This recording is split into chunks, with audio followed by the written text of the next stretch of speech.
عمومی طور پہ جب ولی کا ذکر آئے تو اس کے ساتھ کرامت کا تصور ساتھ جڑا ہوا ہوتا ہے، لیکن یہ بات ذہن میں رکھیں کہ یہ ولی کو اللہ کی طرف سے دیا گیا اعزاز تو ہے، لیکن یہ ولی کی علامات سے نہیں ہے۔ یعنی ولی کے لیے جو شرطیں ہیں، جو نصاب ہے، وہ ایمان اور تقوی ہے۔ اگر کسی کے اندر یہ دو خوبیاں پائی جائیں اور وہ کمال درجے کی موجود ہوں، لیکن کرامت آپ تک نہ پہنچے یا ظہوری نہ ہو ساری زندگی، تو اس کے ولی ہونے میں شک نہیں ہے۔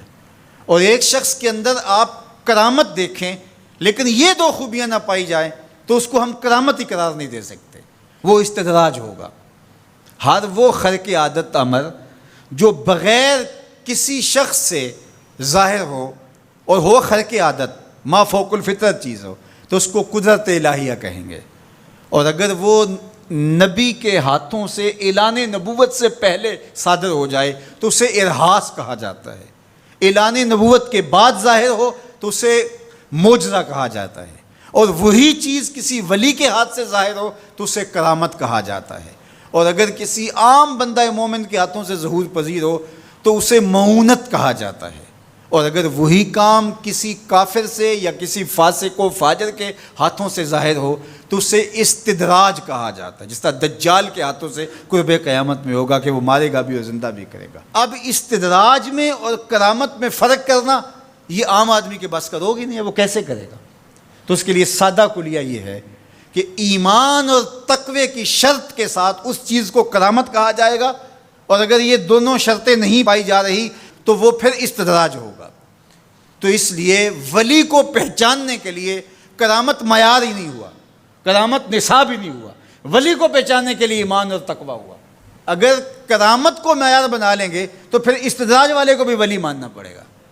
اور یہی وجہ ہے کہ بہت سارے لوگوں نے ایسے لوگوں کے اوپر جو کسی بڑے بزرگ کی گدی پہ بیٹھ گیا، یا وہ چار لوگوں نے اس کو مان لیا یا اس کے شعبدے چل گئے اور شریعت کا واضح تارک ہے، اور لوگ اس کو اللہ کا ولی مان رہے ہوتے ہیں، اس لیے کہ ان کے ہاں معیار وہ نہیں ہے جو قرآن نے دیا ہے۔ قرآن نے دیا الذین آمنوا وکانوا یتقون، اور کرامت معیار نہیں ہے، وہ ایک ثمرہ ہے۔ اس ثمرے کو پہچانا جائے گا اس اصل نصاب کے بعد۔ اس کو صرف ایک مثال سے سمجھاتا ہوں۔ حضرت داتا گنج بخش علی حجویری علیہ الرحمہ نے کشف المعجوب میں یہ واقعہ لکھا ہے۔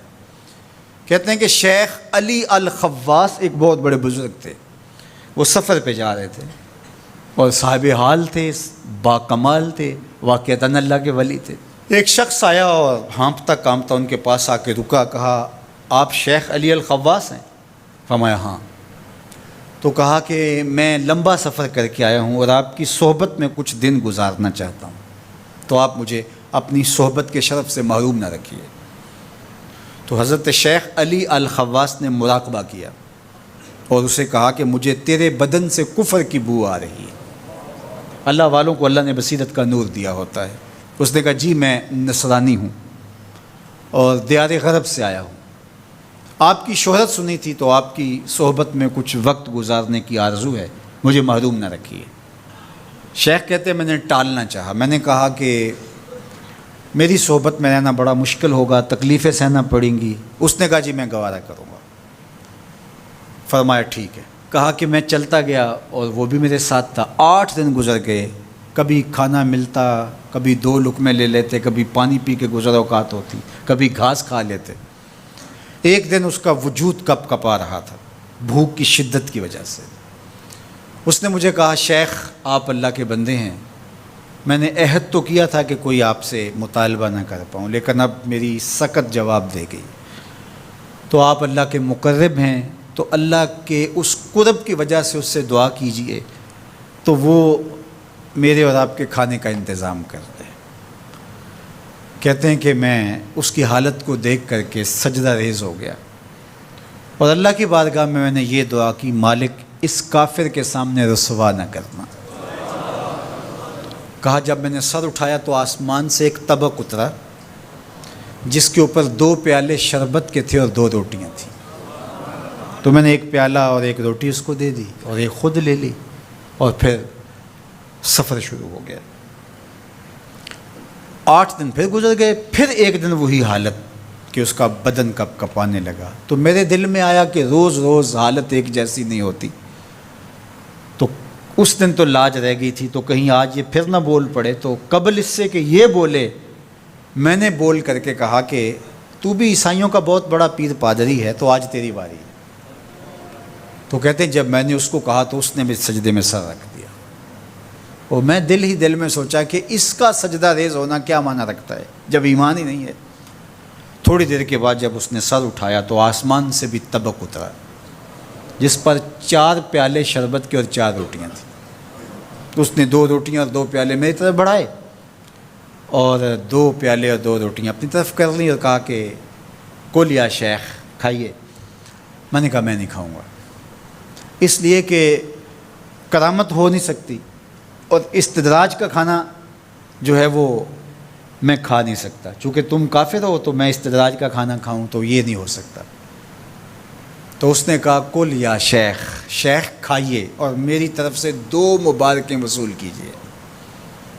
میں حیران ہوا، میں نے کہا کیا مبارکیں؟ اس نے کہا میں نے سجدے میں سر رکھا اور اللہ کی بارگاہ میں عرض کی، اے اللہ اگر اسلام سچا دین ہے تو 2 پیالے اور 2 روٹیاں عطا کر دے، اور اگر علی الخواص واقعی تیرا ولی ہے تو 2 پیالے اور 2 روٹیاں اس کے صدقے سے دے دے۔ تو ایک تو آپ کو آپ کی ولایت کی مبارک ہو، اور دوسرا ہاتھ بڑھائیے اور مجھے اسلام میں داخل کیجیے، اسلام سچا دین۔ تو شیخ علی الخواص کے اس واقعہ کو ذکر کرنے کے بعد داتا گنج بخش علی حجویری فرماتے ہیں کہ علی الخواص جیسا شخص بھی یہاں پریشان ہو جائے کہ خدایا یہ استدراج ہے یا کرامت، تو کہا پھر عام آدمی کیسے فیصلہ کر سکتا ہے کہ یہ استدراج ہے یا کرامت؟ تو کہا کہ اس کو یہی دیکھنا پڑے گا ایمان اور تقوی ہے کہ نہیں۔ تو ایمان اور تقوی یہ علامت ہے کسی کے ولی ہونے کی۔